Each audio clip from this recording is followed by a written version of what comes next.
est-ce que vous pouvez justement nous expliquer, nous illustrer davantage ces 3 points-là et comment est-ce que la data, cette connaissance client, vient nourrir vos 3 enjeux, vos stratégies? Je vous redonne la parole. Oui, alors comment construire cette connaissance?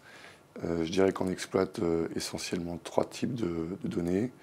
Le Web Analytics, le dossier d'achat et l'historique du client. Chaque source de données comprend en soi beaucoup d'informations. Si on prend le dossier d'achat d'un passager, finalement on connaît la langue, la ville d'origine, la destination, avec qui la personne voyage, sa durée de séjour, la cabine dans laquelle il voyage, son statut Flying Blue, etc. On a déjà matière à faire une très bonne relation personnalisée.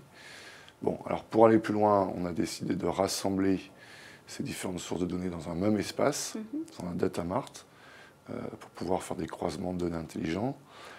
Mais je dirais ce qui est vraiment le plus important pour nous, c'est l'enjeu organisationnel. C'est le fait de pouvoir faire travailler ensemble des gens issus du marketing, des statisticiens, des informaticiens, alors les mettre dans un même bureau, dans une même équipe, les faire se comprendre et les faire travailler ensemble. Alors justement, le nerf de la guerre finalement, c'est la contextualisation, la personnalisation. Est-ce que vous pouvez nous illustrer à travers une campagne ou un dispositif que vous avez mis en place?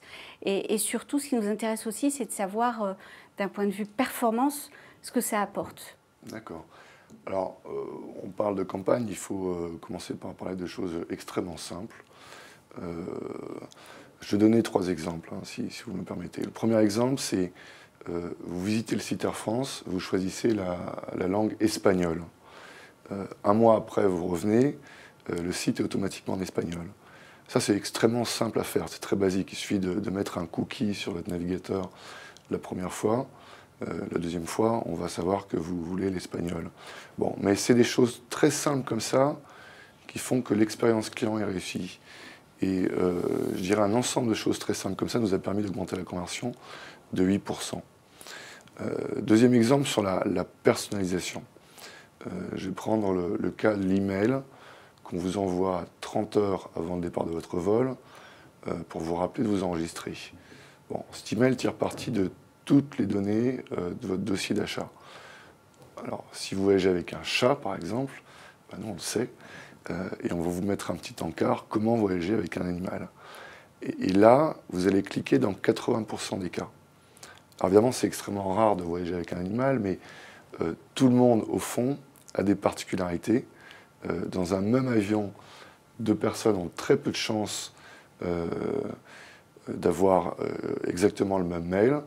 Et je dirais, si en étant personnalisé, qu'on est pertinent, qu'on est lu, et ces mails sont ouverts dans 70% des cas.